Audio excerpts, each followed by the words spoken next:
Cagayan, San Jose! TikTropa, mag-ingat!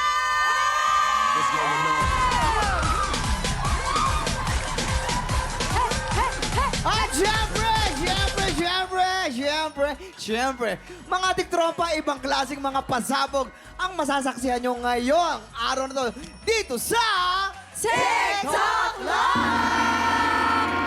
Yes, mga tiktropa, pati Kim pa lang yung narinig natin kanina dahil mamaya may isang super special na bardagulan. Malabit may birit ang ipapakita sa atin ng Queendom Divas ng All Out Sundays! Aba naman.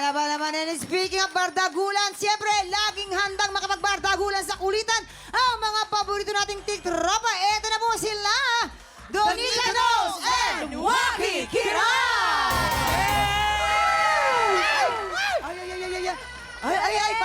Ay, paano? San si Waki? Ayun. Sino ka? Mamang meron tayong Korean. Ha? SB. SB. Ano yung SB mo? Sangguniang Bayan.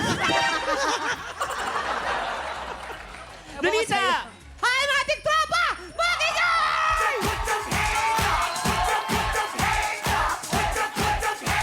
Oh yes. Time check! Oras na para i-bless ang mga marites! Heto na nga! Oy. Ang sabi ni Mami Lulu, binilhan ako ng asawa ko ng workout clothes. Nalaman ko na kasi na nag-comment ang mga hipag ko na tumataba na ako at mukhang nagpapabaya na. So, bilang isang full-time na nanay, hindi ko alam kung ma-appreciate ko yung binigay niya o dapat ba akong ma-offend. Alam mo, una nating hinga ng opinyon itong humahabol nating bisita, Kapuso, leading man, Rocco Nasino! Tiktropa! Magigay! Hi, Rocco! Okay. O, Rocco, alam mo na yung tanong, no? Unang-una sa lahat, regalo naman kasi yan. Diba? Pangalawa, huwag natin masamain. Huwag natin isipin agad ang mga negatibo. Baka naman, kailangan na talaga mag-workout. Baka naghanap ka ng motivation. Yun na yun. Siguro hindi ako ma-offend kung bago niya ibigay sa akin yun, pag-usapan muna namin. Kasi baka na-hurt din yung asawa niya na nakita niya yung comment na tumataba siya. So pag-usapan muna nila. Para walang away, akin na lang yung workout clothes. Alam mo kaya hindi ka na-insulto? Kinarbor. Kasi ang sexy-sexy mo, kaya Hindi, hindi ka hindi. nakapag- Pero ito, ako siguro medyo ma-offend ako ng konti. Kasi kahit sabihin mo na, like, kunwari, like, ibang tao, like, coming from other people na, alam mo yun, taba-taba mo na, ganito, At ganyan. kinoment pa, ha? Hindi naman, Ayun. pwede So, naman sabihin. pwede naman kasi siyang sabihin na parang in a private way. Kung kang concerned talaga kayo sa katawan namin na bilang mga nanay, you can say it in a very, very sweet way. Yes. Diba? Hindi ganon. Ako sa akin, dededmine ko yon at ang gagawin ko, mag-workout ako, patutunayan ko sa kanya na kaya ko. Pwede rin. Yun. Pwede rin. Para Motivate. tatayo ako sa sarili ko, mamotivate ako na, eto na ako ngayon, 23.